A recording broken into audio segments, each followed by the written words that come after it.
Hello everybody. Today I'm just going to show you a small issue that I ran into and how I fixed it. So hopefully it can help somebody else. So I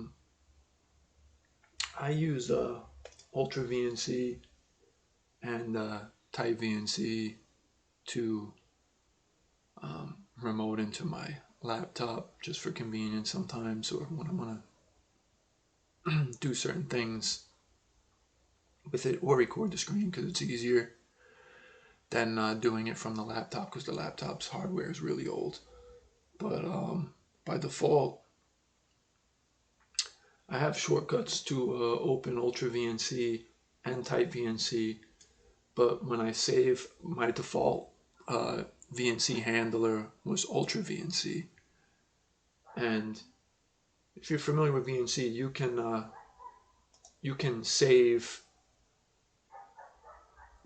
a connection as a VNC, save it as a VNC file, so you could just double click on that and it'll open that that computer's name, whether or IP address, whatever.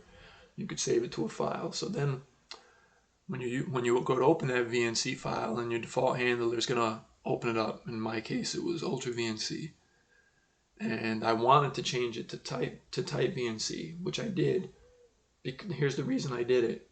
So see how this is my secondary monitor that you're looking at right here, and it's got a lower resolution than my 1080p monitor. This is like a 720. It's a TV. It's an old TV. I can't afford anything, so I just use this TV as a secondary monitor. And since the resolution's low, so I could see everything on it, I like to shrink down windows so everything will fit. But as you can see, how scraggly all the numbers look and how the letters look, UltraVNC doesn't do a good job of scaling. Now I'm sure you can modify it and edit it to make it look better, but I want to do as least amount of configuring as possible to software if there's an alternative. So instead of me looking into UltraVNC how to improve the scaling, I'm going to change my default handler to TightVNC, because on TightVNC, now look at the letters right there. I'm going to shrink it down. I mean, it's smaller, but you could still kind of make out the words. It just handles scaling better by default than UltraVNC. So here's UltraVNC again. All right, look at that. That looks bad. And then here's TightVNC.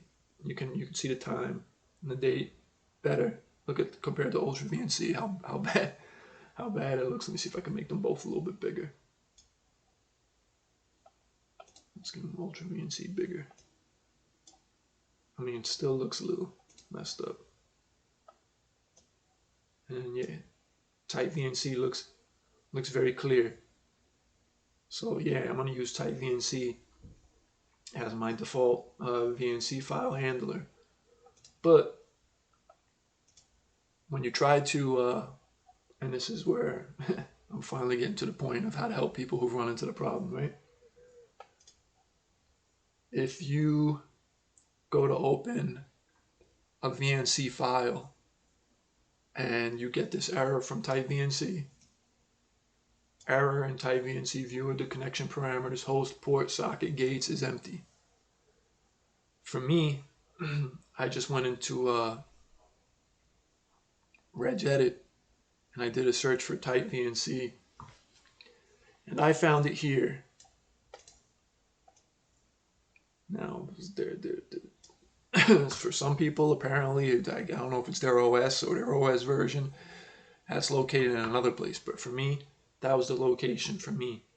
And I just changed the value from this to this right here. You just add that dash options file equals, and then